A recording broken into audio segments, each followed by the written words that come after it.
Intentionnellement, ce virus est devenu une épidémie, ce qui incite vraiment les enfants à vouloir à tout prix tout ce qui est Pokémon. Ils sont, on peut dire, obsédés par l'esprit de Pokémon. Mais bonne nouvelle, Jésus vient les délivrer. À la base, Pokémon c'est juste l'histoire d'un gamin qui adore capturer des insectes dans la nature. Ce gamin, c'est Satoshi Tajiri. Il passait son temps à explorer les forêts près de chez lui, à observer des bestioles et à imaginer des mondes. Et ce passe-temps, ça lui a donné une idée. Pourquoi ne pas créer un jeu où l'on pourrait attraper des créatures, les faire évoluer et les faire combattre? Simple, basique, mais brillant. Quand Pokémon sort au Japon en 1996, personne ne s'attend à ce que ce phénomène devienne un phénomène mondial. Et pourtant, très vite, c'est l'explosion. Les jeux, les cartes, la série animée, tout s'enchaîne. Pokémon devient un empire, et surtout, un empire qui marque les enfants profondément. Mais tu vois, c'est là que ça commence à grincer. Parce que ce succès-là, aussi incroyable soit-il, va déclencher un drôle de truc. Une vague d'inquiétude. D'abord aux États-Unis, puis un peu partout dans le monde. Des parents, des journalistes et surtout certains groupes religieux commencent à s'agiter. Leur discours? Pokémon c'est pas juste un jeu, c'est une menace. Une influence toxique pour les enfants. Une forme de corruption. En France aussi, quelques voix s'élèvent. Plus discrètes peut-être, mais tout aussi alarmistes. Le jeu est accusé d'encourager l'addiction, la marchandisation à outrance et même l'occultisme. Oui, les petites cartes avec Pikachu dessus seraient presque des objets sataniques, rien que ça. Mais en vrai, Pokémon, c'est aussi tout l'inverse. Un lien, un langage universel, une manière de se faire des potes à la récré, d'échanger, de partager un monde commun. Pour plein de gamins, c'est une première expérience sociale vraiment forte. Alors pourquoi ce rejet? Pourquoi cette panique? Est-ce que c'est juste une peur du changement ou est-ce qu'il y a un truc plus profond derrière tout ça? Un vrai malaise face à ce que représente Pokémon. Mais ce qui est sûr, c'est que le jeu a dépassé son statut de divertissement. Il est devenu une culture. Et comme toutes les cultures de masse, il attire les projecteurs. Et les critiques. Pokémon succès mondial ou cheval de Troie spirituel? Ce qu'on va découvrir dans les chapitres suivants risque de te surprendre. Jusqu'ici, Pokémon c'était un phénomène. Un truc qui faisait rêver les gosses, qui remplissait les cours de récré de cris de joie et de cartes échangées sous les manteaux. Mais il y a un moment où l'ambiance a un peu changé, où certaines personnes ont commencé à voir autre chose derrière les Pikachu mignons et les combats de Salamèche. Et là, on entre dans une autre dimension. En 2009, un prédicateur américain nommé Nick Moore monte sur scène devant une foule de convertis.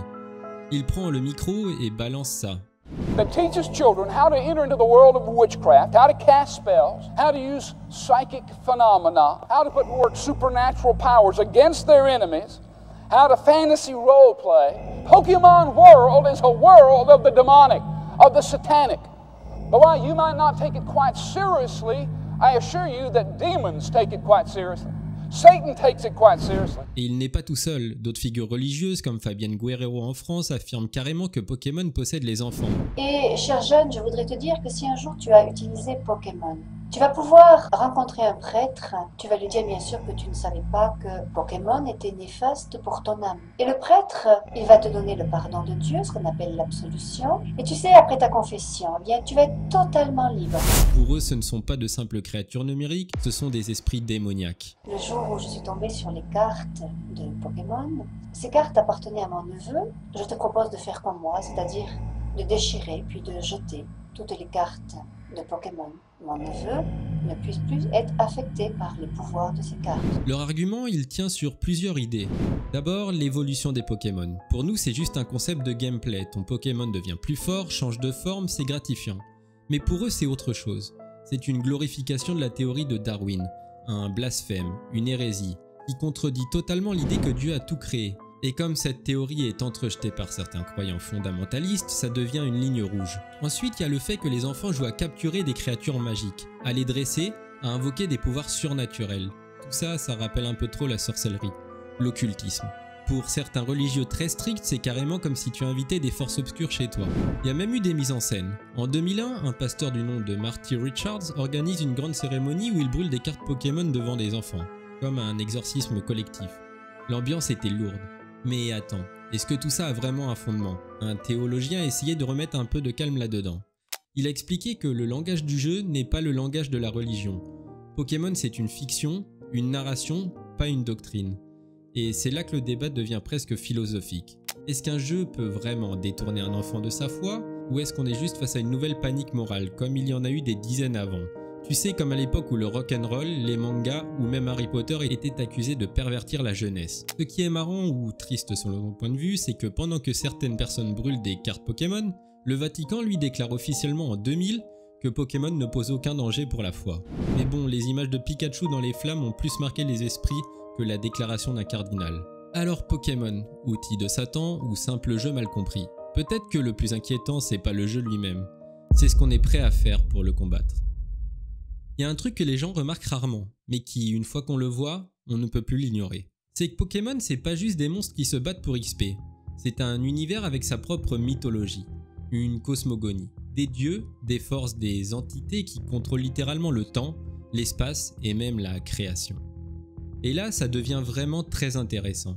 Parce que quand tu regardes bien, Arceus, le Pokémon numéro 493, c'est littéralement Dieu. Il est décrit comme le créateur de tout univers Pokémon. Rien que ça, il est au-dessus de tous les autres. Intemporel, inatteignable, un genre de divinité omnipotente sortie de nulle part. Et il n'est pas seul, à ses côtés t'as Dialga, maître du temps, Palkia, gardien de l'espace, et Giratina exilé dans une autre dimension représentant le chaos. Tu sens le délire, c'est pas juste du storytelling, c'est une construction mythologique ultra solide, qui s'inspire autant des panthéons antiques que des grandes religions monothéistes. Et forcément ça fait tiquer certaines personnes. Parce que pour des groupes religieux, quand tu vois un enfant idolâtrer une créature qu'ils appellent le créateur de l'univers, tu commences à flipper. Ils se disent, est-ce que ces gosses remplacent leur foi par une version fantasmée et ludique? Est-ce qu'ils prennent Arceus pour un dieu? Est-ce que Pokémon au fond ne serait pas en train d'installer une nouvelle religion dans l'esprit des enfants? Certains vont même plus loin. Ils parlent de religion pop culturelle. Un système de croyances parallèle où les figures sacrées sont remplacées par des légendes brillantes sur des cartouches Game Boy. Et cette idée, elle les dérange profondément. Mais il ne faut pas non plus tomber dans la parano. Un théologien a dit un truc très juste. Les enfants ne lisent pas Pokémon comme un texte religieux, ils y voient de l'aventure, du fun, de l'évasion. Pas une révélation spirituelle. Et c'est vrai, quand t'as 10 ans et que tu veux capturer Mewtwo, tu penses à pas contester la genèse. Tu veux juste battre la ligue Pokémon. Mais le symbolisme est là, quelque part, silencieux et parfois, il parle plus fort qu'on ne croit. Ce qui est troublant, c'est que cette mythologie, même si elle est fictive, elle véhicule quand même des valeurs. Des grandes idées, la lumière contre les ténèbres, l'équilibre cosmique, le dépassement de soi, le lien entre l'homme et la nature, des trucs qu'on retrouve aussi dans des textes sacrés. Et ça, ça fout le doute. Tu te demandes alors, est-ce que Pokémon a juste emprunté les codes des grandes religions pour enrichir son univers? Ou est-ce qu'il est en train de créer, sans le vouloir, sa propre forme de spiritualité moderne? Certains chrétiens d'ailleurs voient pas de problème à tout ça. Pour eux, Pokémon transmet des valeurs positives, l'amitié, la persévérance et la compassion. Et ils ont peut-être raison, parce qu'au fond, tout dépend de ce qu'on choisit d'y voir. Mais quand ils pensent, c'est fascinant, ce petit jeu né dans l'imaginaire d'un enfant fan d'insectes est devenu une sorte de miroir. Un reflet de nos croyances, de nos peurs, et peut-être même de notre besoin de sacré dans un monde numérique. Tu sais, parfois ce qui fait le plus peur, ce n'est pas qu'un truc est, mais ce qu'on croit qu'il est. Avec Pokémon, c'est exactement ça. Parce qu'à un moment, la panique est devenue incontrôlable. Un truc presque irrationnel. On est passé du simple jeu pour enfants à un objet de soupçon. On parlait plus seulement de cartes ou de créatures imaginaires, mais de vol à la sortie des écoles, de trafic dans les cours de récré, de cartes rares échangées contre de l'argent. Comme si c'était des substances illicites. Il y a même des parents qui allaient jusqu'à confisquer toutes les cartes de leurs gamins pour éviter qu'ils se fassent racketter. L'échange de cartes, c'est quelque chose qu'on a toujours connu dans toutes les cours de récréation. Ça ne nous pose pas de problème. Ce qui a commencé à nous poser des problèmes, c'est le moment où on a découvert que des cartes étaient vendues. Et puis il y a eu le dessin animé. Un jour de décembre 97, un épisode de Pokémon est diffusé au Japon. À un moment, il y a une scène avec des flashs lumineux rouges et bleus qui clignotent très vite. Résultat, des centaines d'enfants font des crises d'épilepsie. Littéralement. Hôpitaux, ambulances, news en boucle. L'affaire fait le tour du monde et là c'est terminé. Pokémon passe de phénomène mignon à potentiel danger de mort. Et comme si ça suffisait pas, certains médias occidentaux rajoutent une couche. Ils parlent carrément d'un péril jaune. Comme si le Japon, via Pokémon, cherchait à envahir culturellement l'Occident, à imposer une nouvelle manière de penser, de jouer et de croire. Ouais, là on est carrément dans une ambiance de guerre froide version Game Boy. Tu trouves un vieux schéma. À chaque fois qu'un nouveau phénomène culturel devient trop populaire, il fait peur. Et dans cette peur, il y a un truc qu'on oublie souvent, la méconnaissance. Quand t'es adulte et que t'as jamais joué à Pokémon, que tu piges pas pourquoi ton gosse connaît par cœur les 150 noms de créatures cheloues, mais il galère à apprendre ses tables de multiplication, t'as l'impression qu'un truc t'échappe. Et ce que tu comprends pas, tu le redoutes. Il y a un sociologue qui disait que ce genre de panique morale, c'est comme une alarme sociale, un moyen de signaler que quelque chose change trop vite, et qu'on n'a pas encore les mots pour le comprendre. Alors ouais, c'est vrai, Pokémon peut rendre accro. C'est vrai aussi que certains gosses se ruineraient pour avoir une carte Dracofeu. Mais est-ce que c'est un danger spirituel pour autant, ou juste un miroir grossissant de nos propres peurs face au changement? Peut-être que le vrai sujet, c'est pas Pokémon. C'est notre façon de réagir face à la nouveauté. Et cette fois, ce sont les monstres de poche qui en font les frais. Tu sais, parfois, ce qui crée le plus de tension finit aussi par ouvrir des dialogues. C'est bizarre, mais c'est souvent comme ça. Au début des années 2000, après toute la panique, les sermons, les cartes brûlées, il y a un truc qui tombe un peu comme un contre-pied, le Vatican, le centre de l'église catholique. Ils analysent le phénomène Pokémon et leur verdict est clair, aucun danger spirituel. Le jeu ne nuit pas à la foi chrétienne. Et là, tout le monde est un peu surpris, parce que certains s'attendaient à un rejet en bloc. Une condamnation, et non. Le message en gros c'est « calmez-vous ». Mais ce n'est pas le seul retournement. Quand Pokémon Go sort en 2016, il y a un truc inattendu qui se passe. Des églises deviennent des Pokéstops. Des groupes de jeunes viennent chasser des Pokémon dans des lieux de culte. Et au lieu de les virer, certaines paroisses se disent « pourquoi ne pas profiter pour faire connaissance ? Pourquoi ne pas utiliser ça pour créer du lien ?» Et tu vois, dans tout ce chaos autour de Pokémon, il y a des chrétiens qui ont pris le temps de regarder autrement. Pas comme un danger, mais comme un récit, un parcours. Le dresseur Pokémon, c'est un gamin qui quitte sa maison, qui fait des rencontres, qui échoue, qui apprend et qui grandit. Il affronte ses peurs. Il doit faire preuve de patience, de courage, de persévérance. Et ça, tu le trouves dans toutes les grandes quêtes initiatiques, même dans certains textes religieux. Un influenceur chrétien a même dit un jour que le cheminement d'un dresseur Pokémon, c'est presque un chemin de foi. Et quand tu l'entends comme ça paraît plus si absurde. D'ailleurs, il y a plein de valeurs dans Pokémon qui résonnent avec les principes spirituels. Le respect de la nature, l'amitié, la maîtrise de soi et la compassion par exemple. C'est pas forcément religieux, mais c'est humain. Alors c'est là que la vraie question surgit. Est-ce que Pokémon détourne de la foi, ou est-ce que c'est nous qui refusons de voir les ponts possibles entre deux mondes? Parce qu'au fond, Pokémon, c'est juste un support. Tu peux y voir un danger ou tu peux y voir une opportunité. C'est pas le jeu qui change, c'est le regard qu'on porte dessus.